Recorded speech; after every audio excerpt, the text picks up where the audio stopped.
আসসালামু আলাইকুম। আলহামদুলিল্লাহ, আল্লাহ লাখ লাখ শুকরিয়া।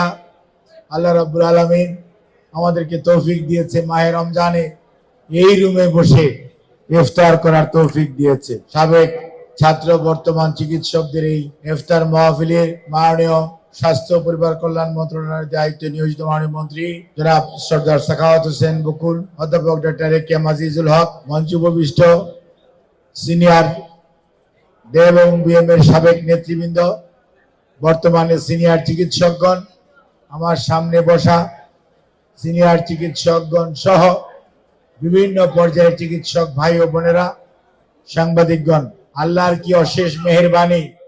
আল্লাহ রাব্বুল আলামিন জনগণের ভালোবাসা নিয়ে বাংলাদেশের বর্তমান প্রধানমন্ত্রী বিএনপি চেয়ারম্যান জনাব তারেক রহমানের নেতৃত্বে বিএনপিকে দেশ সেবা করার আবারও সুযোগ দিয়েছে।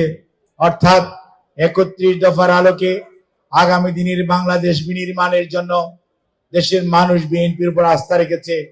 সেজন্যই আল্লাহর কাছে শুকরিয়া আদায় করি। আর যে মানুষটি আজকে সবচেয়ে বেশি খুশি হতেন, অর্থাৎ দেশনেত্রী বেগম খালেদা জিয়া, যার অক্লান্ত পরিশ্রম এবং নিরলস এবং প্রচেষ্টা, সর্বোপরি আপোষহীনতার কারণেই আজকের বাংলাদেশ জাতীয়তাবাদী দল এই পর্যায়ে আসতে পেরেছে।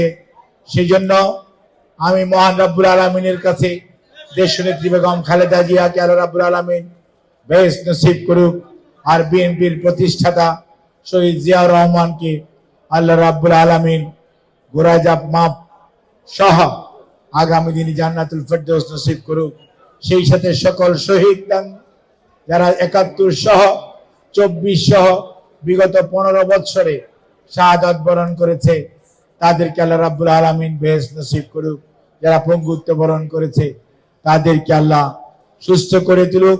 ডাক্তাররা এখন অনেক সংঘবদ্ধ, ওনাদের নিজ নিজ কর্মক্ষেত্রে অনেক প্রতিশ্রুতিশীল। আমি স্বাস্থ্য এবং পরিবার কল্যাণ মন্ত্রণালয়ের মন্ত্রী, আমরা অনেকে সমালোচনা করে ফেলি, কিন্তু আমাদের একটা জিনিস দেখতে হবে, আমাদের দেশের বর্তমান জনসংখ্যা, সে আনুপাতিক হারে আমাদের ডাক্তারদের সংখ্যা কত।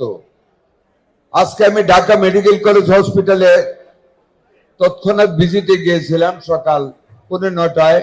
আমরা আসলে বাইরে থেকে যত খারাপ শুনি তত কিন্তু খারাপ না।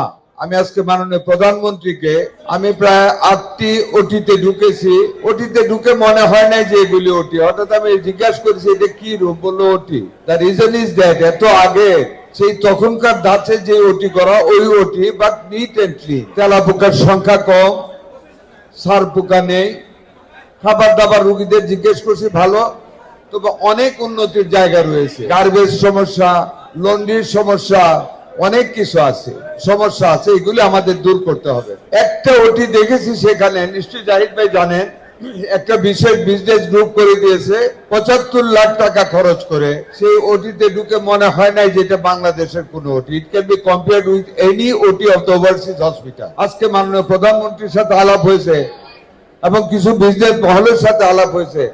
আপনারা যারা সম্মানিত ডাক্তারগণ আছে, আপনাদেরও অনেক কানেকশন আছে। যদি অন্তত যে ওটি গুলি আছে, বাংলাদেশে অনেক ব্যবসায়ীরা আছেন যাদেরকে বলে নিজের সৌজন্যে একটা এরকম ওটি আমাদের করে দিতে পারেন রেনোভেট করে, আপনারা দয়া করে সেটা বলবেন।